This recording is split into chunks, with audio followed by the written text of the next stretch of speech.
भारतीय जनता पक्षाने मागच्या 1 वर्षापासून कुडाळ मालवण निवडणूक प्रमुख म्हणून माझ्यावरची जबाबदारी दिली आहे।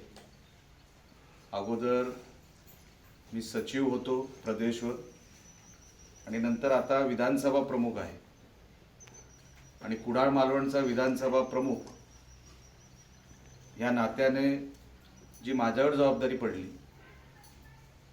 त्या जबाबदारीच्या अनुषंगाने लाडसाहेब जेवढी विकास कामं आपल्या या 2 तालुक्यामध्ये घेऊन येता येतील ती सगळी विकास कामं घेऊन यायचा प्रयत्न मी प्रामाणिकपणे केला। आज साहेब अनेक फंडातून ते मुख्यमंत्री ग्राम सडक योजना असू दे, पंतप्रधान ग्राम सडक योजना असू दे, आताचा जो तुम्ही उल्लेख केला जी 2 रस्ते डोंगरीमध्ये होते साहेब, डोंगरीचा निधी हा थेट पालकमंत्र्यांची संपर्कात असलेला विषय असतो। कुठलाही आमदार किती जरी तुमच्यावर राग आला किंवा माझ्यावर राग आला तरी ही कामं रद्द करू शकत नाही। म्हणून तुम्ही हा विषय डोक्यातून आणि मनातून काढून टाका की जर समजा आमदारांनी ठरवलंय की हे 2 डोंगरीतले रस्ते येणार नाहीत, मी तुम्हाला आज रवळनाथाच्या समोर सांगतो 100% जर ही यादीमध्ये नावं होती तर ही परत यादीमध्ये नावं मी तुम्हाला 100% आणून देतो आणि डोंगरीमध्ये ही कामं तुमच्यापर्यंत मी येणाऱ्या 2 दिवसामध्ये आपल्याला कळवतो। आज साहेब मतदारसंघामध्ये काम करत असताना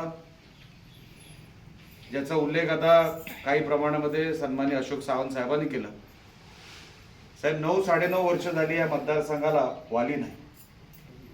2014 पर्यंत राणे साहेब मंत्री होते, पालकमंत्री होते आणि आमदारी होते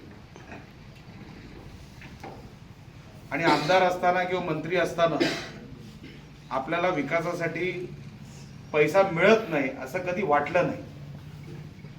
पण मागच्या 9-9.25 वर्षामध्ये जर तुम्ही आजूबाजूचे 2 मतदारसंघ बघितले तर तिथे भरपूर असा पैसा विकास निधीच्या माध्यमातून आपल्याला दिसतो, पण आपल्या कुडाळ मालवणमध्ये तसा दिसत नाही।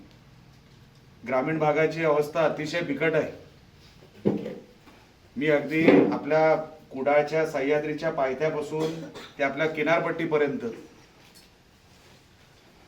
तुम्ही जर महामार्गावरून सह्याद्रीच्या पट्ट्याकडे गेलात तर जिथे प्रवास 30 मिनिटांमध्ये पूर्ण व्हायला पाहिजे तिथे जवळपास 6.25 तास आता लागायला लागले। असं चित्र या मतदारसंघात कधीच नव्हतं। और राणे साहेब जे माजी मुख्यमंत्री त्यांचा हा मतदारसंघ आणि त्यांच्या मतदारसंघामध्ये आज रस्त्यांची हालत अशी झाली, हे काय चित्र दाखवण्यासाठी किंवा बोलण्यासाठी बरोबर नाही। मी लाडसाहेब आता कुठल्याच आमदार खासदारावर टीका करत नाही, मी करतच नाही। टीका कोणावर करावी लागते? ज्यांनी काही काम केलंय आणि चुकलंय, पण ज्यांनी कामच केलं नाही अशा लोकांवर टीका कशाला करायची? म्हणून मी साहेब आज टीका करण्यासाठी इथे आलेलो नाही। आज अनेक वर्षांपासून जवळपास 25 वर्ष झाली आपलं राणे साहेबांबरोबर आणि राणे साहेबांचं आपल्या बरोबर एक वेगळं प्रेम आणि नातं राहील। हे नातं असंच अखंड राहावं, वर्षानुवर्ष राहावं, पिढ्यानपिढ्या राहावं, ह्याच्यासाठी आपले आशीर्वाद मिळावे म्हणून मी आपल्याकडे इथे आलो। कसली निवडणूक नाही, पण संबंध कसे आहेत ते टिकले पाहिजे आणि आपल्याकडून जी काय मागणी होईल ती आपल्यापर्यंत आणण्यासाठी निलेश राणे कार्यकर्ता म्हणून 100% आपल्यापर्यंत पोहोचवण्याचं काम करतो। या अनुषंगाने आजची विकास कामांची आज भूमिपूजन झाली।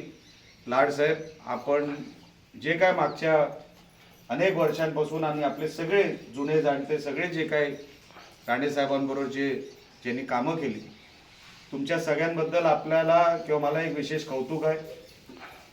म्हणून तुमचा अधिकार जास्त आहे, तुम्ही मागाल तो निधी तुमच्यापर्यंत पोहोचवण्याचं काम निलेश राणे करेल हे सांगण्यासाठी आज आपण या मीटिंगमध्ये बसलो।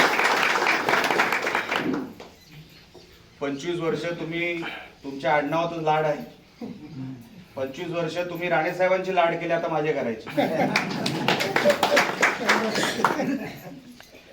म्हणजे रिक्वेस्ट आहे असं काय नाही।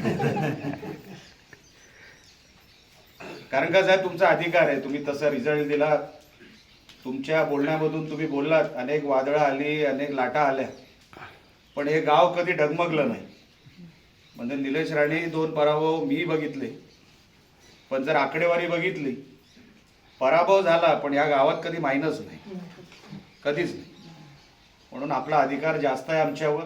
तुम्ही मागाल तो निधी, मागाल तो विषय तुमच्यापर्यंत आणण्याचा प्रयत्न काय 100% गॅरंटी देण्यासाठी आज तुम्हाला हे सगळं सांगतोय. आणि नाहीतरी सांगितलंय की बाबांनी की 25 मिनिटात सगळे जमतात फटाफट. तर तुम्ही नेहमीच आम्हाला आजपर्यंत सांभाळून घेतलं. असंच आज इथून पुढेही आपण सगळे जुने जाणते आमच्यासारख्या कार्यकर्त्याला सांभाळून घेतील ही आशा बाळगतो.